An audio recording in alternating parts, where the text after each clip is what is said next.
Right now, the state of Georgia and Washington, D.C. decide the list of textbooks from which your local school system can choose.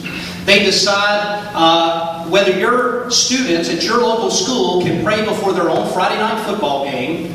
And they decide which tests are going to measure the success of both your students and your teachers. That's not right. Your local school system should be run by the folks in your community, because every community around this state has a right to preserve its valuable way of life. And I am supporting local control. Number one, local control. Number two, more competition in education. I think that school vouchers are a step in the right direction, allowing parents to choose for themselves what's the best mode of education for their child. After all, children are a gift from God, and the state nor Washington should be deciding those things for parents. But I can tell you that a better solution than school vouchers would be tax credits for parents, because school vouchers still have strings attached. If we have school vouchers, private schools that take those school vouchers from the state will have to follow the rules of state government. And I do not think that most private schools are interested in taking vouchers with strings attached. That's why they're private schools in the first place. We do not want government getting its hands in private education. So I think tax credits is a better way to go, because then parents could choose public school, private school, some type of Christian or religious school, or homeschooling, whatever is best for their student. And I think only parents know best. And the third thing we could do to improve education in Georgia is to begin to re-emphasize vocational training in the state of Georgia. I think we've done a great injustice to an entire generation of Georgians in telling them that if they wanted to be successful in life, they had to go get a 4-year liberal arts degree. Now, you're here tonight because that's probably what you want to do. But that's not right for every Georgian. God did not give us all the same gifts, talents, and abilities. And for those young people growing up in Georgia who have an aptitude for some vocation or trade, or just a desire to go into those things, we ought to encourage that. And I can tell you, as a former teacher myself, that a person coming out of a vocational school, even with just 1 or 2 years of a certificate, could go right into a job making as much as I was making with 10 years experience and a master's degree.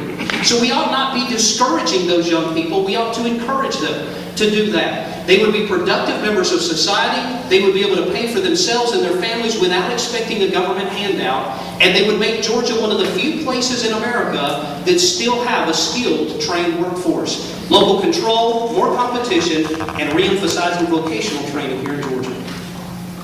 Mr. Chairman? Boy, Ray does a good job, doesn't he? I'm supportive. Let me just back up and say that the voucher concept, there's questions, there are unanswered questions I'd like to see get answered. Ray commented on some things that concern me about vouchers that would take away or diminish the private school experience that people like in this country by accepting government money. I can envision a federal judge stating that there are certain rules that they'd have to live by in accepting that. So I would agree that the biggest consideration should be in regards to tax credits, because that bypasses that opportunity. And I've actually seen that happen with other legislation, so that we wouldn't have involvement with the federal government as a result of it. But looking at our school systems today, as I talk to teachers and educators around the state, I jotted down a few things that they seem to be very frustrated with, and that is the micromanaging of their day, the micromanaging and the mandates that are not adding value to the quality of education and the paperwork that they're expected to put out in addition to their regular job. That is taking away their ability to teach, and quite frankly, my proposal was to use educators to come forward and to tell us about the problems and the mandates that are put on them that they don't believe are adding value, that's exposed those so we can eliminate them. And then in addition to that was the classroom discipline. Apparently they have some serious problems with classroom discipline in K through 12, and the results are they're not being supported as educators, and they feel like their hands are tied, where 1 or 2 students can destroy that learning experience for the rest of the class is simply unfair. Then I think we need to do a better job of informing parents of how they can be involved in their child's education. A lot of people maybe are not really have the skills to understand or the social skills to go in and be a part of their classroom. I think we should do a better job because it's been predicted that the true success of a child, that level can be measured by parental involvement. Those are three things. And then in the business world, we look at other companies that we own around the country, and we talk about the best practices, the things that we have experienced that are good, and we immediately share those with our other companies. I think we need to do that in education as well. We need to talk about the things that are working good in Georgia and make sure all the schools know that so that it might be implemented.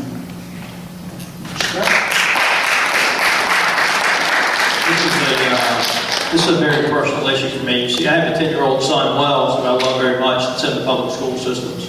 My mom's a public school teacher, my sister's a public school teacher. I'm in the business of helping people. That's what I want out of my next government. Someone who's willing to help resolve the challenges and the problems we face in our education system. One of the things I've committed to do is to appoint people from both parties to the state school board. I'm tired of political kick the can with the education system. It's not the Democrats' fault, it's not the Republicans' fault. Quite honestly, I don't care whose fault it is.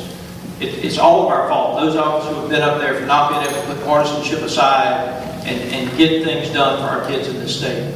My son Wells needs that system to improve so he can reach his potential. And as your governor, I intend to help those systems improve. I have ideas like Bridges Beyond, where I'm going to take the leadership of overperforming schools and pair them with schools that have not performed as well, and try to put that leadership with another leader whose schools demographically match them almost identically, and allow the performing systems to help what was the underperforming system come up with a game plan that improves those scores in that school.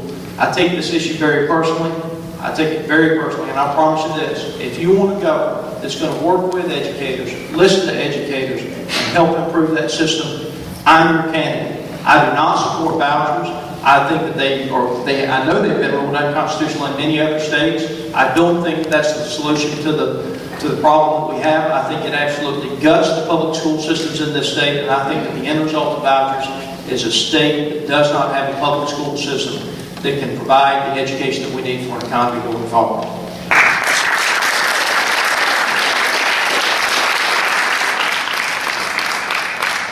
Let me shift gears here. One of the things which undermines public trust in government is a perception that public servants are not living up to their responsibilities. I see examples coming out of Washington, I see them sometimes coming out of Atlanta. There's been talk at the state level of making tougher ethics laws, perhaps laws that might ban or severely restrict gifts and trips, things of this nature.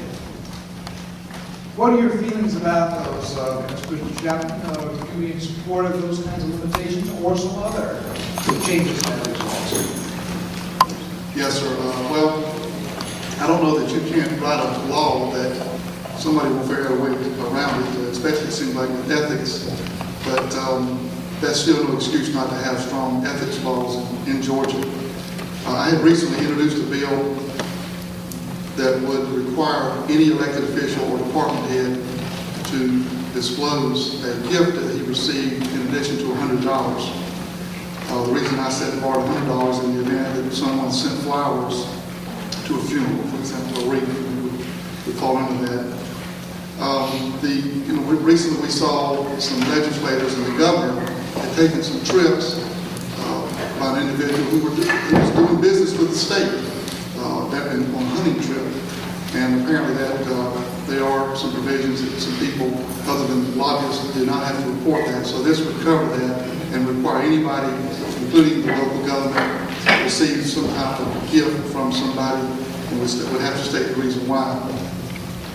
I think there's a couple things that we could do that probably would benefit the people, and that is to look at all the other states and see who has written the most feasible and the strongest legislation in regards to ethics laws for elected officials. And then, at the same time, we should develop some kind of funding mechanism so that the individuals who would investigate and handle the ethics laws in our state could be independent of legislators. As long as legislators have a way to deal with those, I don't believe it will accomplish very much. But then I think that probably the most important and the best thing we can do as Georgians is to elect a governor who is unwilling to ignore the moral bankruptcy establishment politics